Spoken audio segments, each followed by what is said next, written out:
Hello mga farmers, ngayon mga farmers, magtatanghali na po. So ngayon, nag-aano ako mga farmers, ano na po ako, naghanda na po ako ng pang-ulam ng aking asawa po, yung gulay.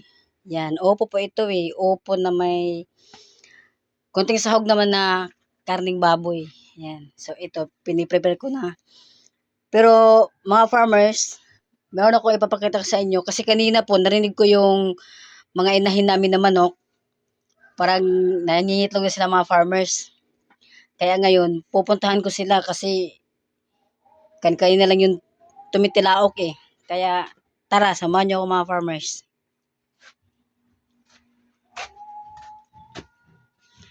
Pero bago tayo pumunta doon sa aking mga inahin mga farmers, sisilipin muna natin yung aking mga alagang mga manok naman. Ayan.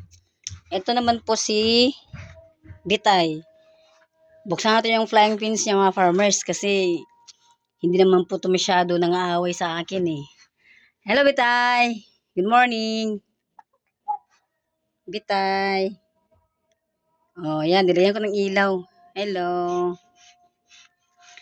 Yan po mga farmers, si Bitay. Yung aking isang alagang manok. Yan. Halika. So, ang gwapo ni Bitay, oh. Yan, nasa loob siya ng kanyang flying fins. Yan. Yan po si Bitay. So, ngayon naman po mga farmers, pupunta naman tayo dito sa kabilang flying fins po. Lock natin. Punta natin si Dako. Yan. Oh, ayan oh, nakatungtong si Dako eh. Naka-flying pin si Dako oh, ayan. Yan po yung aking isang alaga na si Dako. Golden Boy Sweater. Yan. So, ito yung ayan, so 'di ba? Naka-flying pins po yan siya mga farmers. Yan. Ayan, so, sarado natin. Ito yung isang isang matapang na manok. Hindi ko po siya pwedeng lapitan mga farmers kasi nangaaway to eh. Oh. Bugoy. Hello Bugoy. Ayan oh. Hindi ko siya pwedeng hindi, try natin. Yan.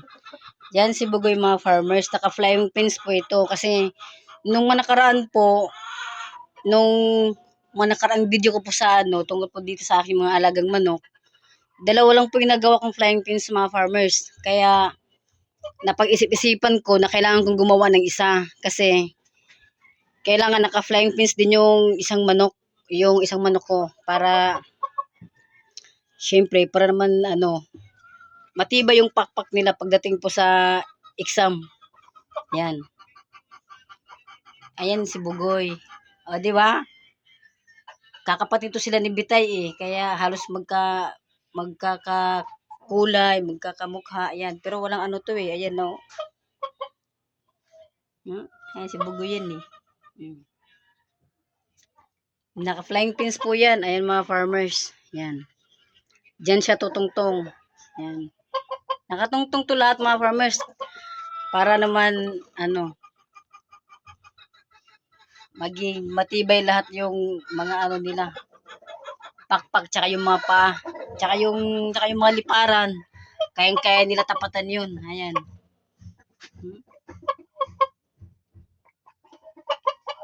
To eh oh. O diba, subugoy ka. Ngayon, isasara na natin mga farmers kasi papuntahan natin yung dalawang inahin ko po. Yan. Yung mga nag-iingay naman sa labas.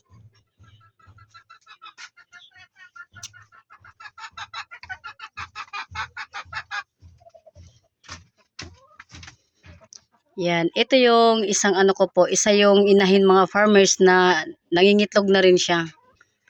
Ito yung nasa video ko po nung nakaraan na isang inahin ko po na tumitilaok mga farmers. Ayan.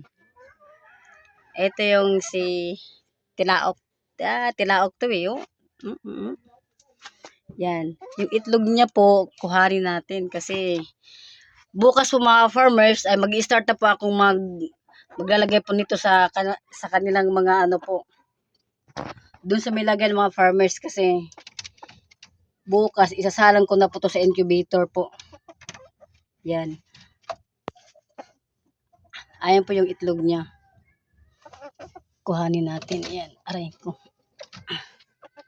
Yan. Ito yung itlog ng inahin ko po na tumitilaok.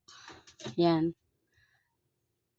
Kung gusto niyo pong mapanood yung video na mga farmers, andyan po sa aking channel. I-search nyo lang po para malaman yung mga farmers kung ano yung mga galawan nito. Hoy! Ay! Inaano mo ha? Yan.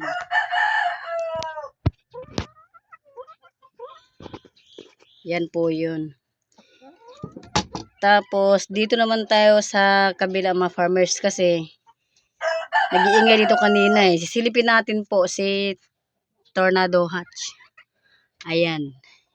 Yung pinaka matibay na inahin ko po mga farmers. Ito na po yung itlog niya. Ayan, kasi nangingitlog na rin po to eh. Ayan po. Yung isang inahin ko po mga farmers.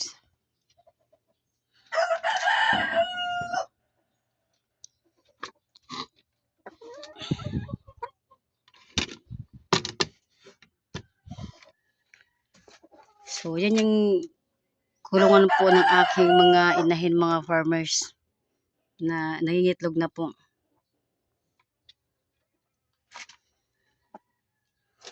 Ayan.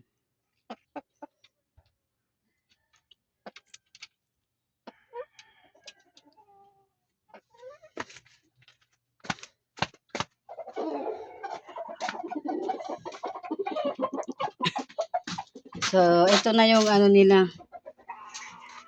Ito na yung itlog na nakuha ko mga farmers.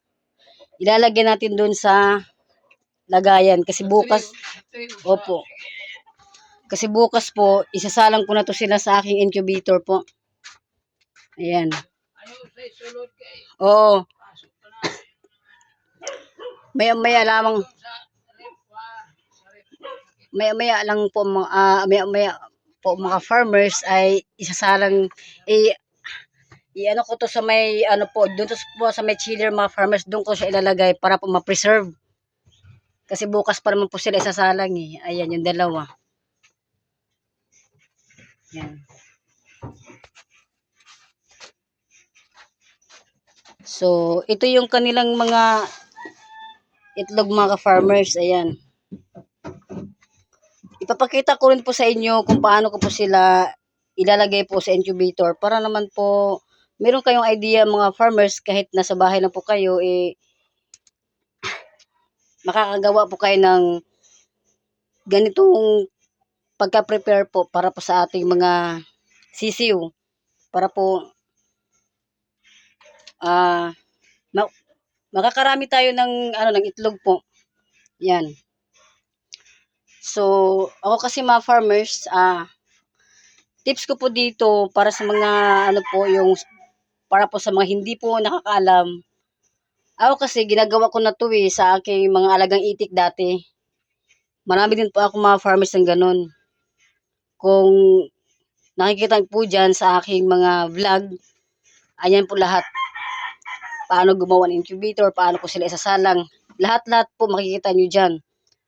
Etong mga farmers, baka magtaka kayo, pero naka-vlog na to dun sa dun sa asawa ko Pero iano ko rin po, iulit ko lang po mga farmers. Ito na yung mga itlog na isasalang ko po bukas. Ayan. Nakalagay po ito sa chiller kasi kailangan po sila naka-preserve. Naka-preserve po dapat. Tsaka kung magtanong kayo kung bakit siya nakabalot, kasi para hindi po siya mahamugan. Kasi nasa loob siya ng chiller eh. Yan. Kailangan natin siya ibalot ng tissue mga farmers. At saka bukod po doon, kung matanong nyo po na bakit ganito karami yung itlog, ito na lagayan. Kasi, ang ginagawa ko dito mga farmers, kada ano po, yung aking inahin po ay nangingitlog siya. Kinukuha ko po yun,